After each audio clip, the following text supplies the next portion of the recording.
Hey YouTube, Frugal Samurai here, welcome again to another video. So recently I read up on domain.com.au that it takes a ridiculous amount of time to save up just for an entry-level home in our capital cities. You'll see here on this table that if you were to live in Sydney or Melbourne, you'd be looking at around 6 years just to get a foothold onto the market. 6 years? I mean, what's the point, seriously? Property prices would have moved more in 6 years' time and we will forever be falling behind. Now, when you search online about how to save for a deposit, it's all about setting budgets, having goals, paying off high interest credit cards. That's fine, but what if you wanted something more? There's got to be a quicker way, right? Well, in today's video, I'll show you 4 quick and easy ways to fast track your savings for your first home deposit. Now, make sure that you stay to the end where I'll show you a couple of bonus methods that you might not have thought of. Now, I'll put it out there that some of you may not agree with some of these methods, which is fine, but it's what I use personally to get myself onto the property ladder. So let's get into it. Number 1, what is the minimum deposit you need? By this I mean, what is the minimum that you require to get in? So many people recommend a minimum of 20% deposit, which is fine, but did you know that you can get in with as little as 10%? You will need to take out lender's mortgage insurance, which actually protects the lender, not you, in the case that you default. So lender's mortgage insurance is calculated differently across each state, but as a very rough guide, expect to pay around $10,000 for a loan of $400,000. So by way of an example, let's say you wanted to buy a property for $500,000. Normally you will need to save at least $100,000 or 20% of the purchase price in order to avoid lender's mortgage insurance.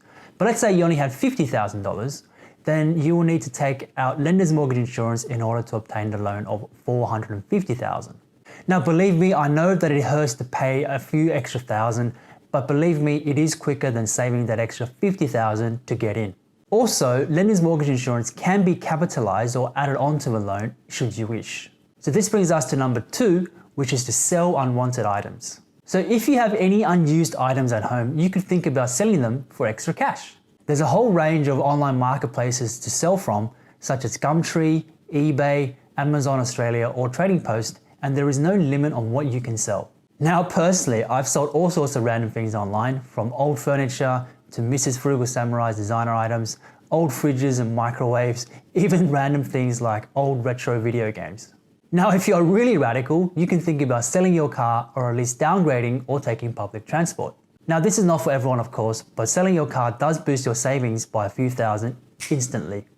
So number 3 is to move back in with your parents, finding a cheaper place to live, or moving in with housemates. Now I know this option may not appeal to everyone, but moving back home in with your parents does allow you to save on expenses such as rent and other utilities and groceries. Otherwise, if that thought is way too depressing, you might think about moving to a cheaper place or moving in with shared accommodation.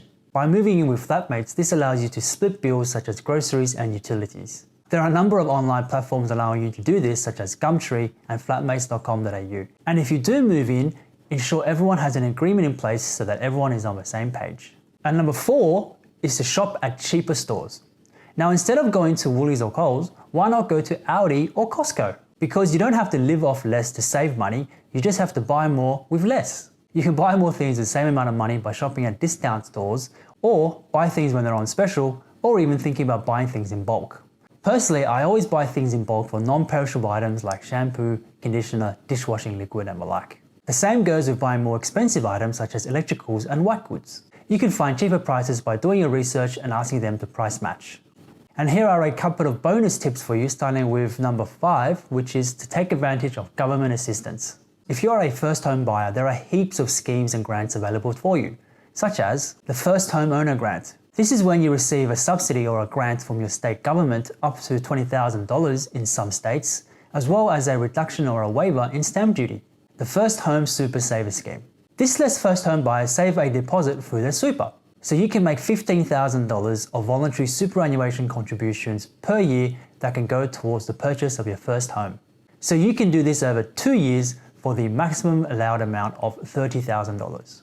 The First Home Loan Deposit Scheme. This is an exciting one as it allows eligible first home buyers to get into the market with as little as 5% deposit, no lender's mortgage insurance required. And my next bonus tip is to get a second job or a side hustle. I'm sorry to say, but you do need to work hard to get ahead these days. And honestly, with the internet, there has never been a better time to find that second job or a side hustle in your spare time.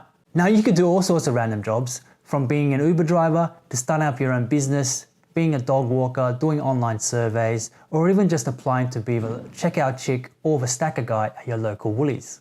So there you have it, boys and girls, 4 quick and easy ways as well as 2 bonus methods to accelerate that home deposit and get you onto the property ladder. Did you like this video? Let me know in the comments below, and as always, do me that big favor, hit that subscribe button below, click on the bell, turn the notification on, and I'll see you guys all next time. Bye bye.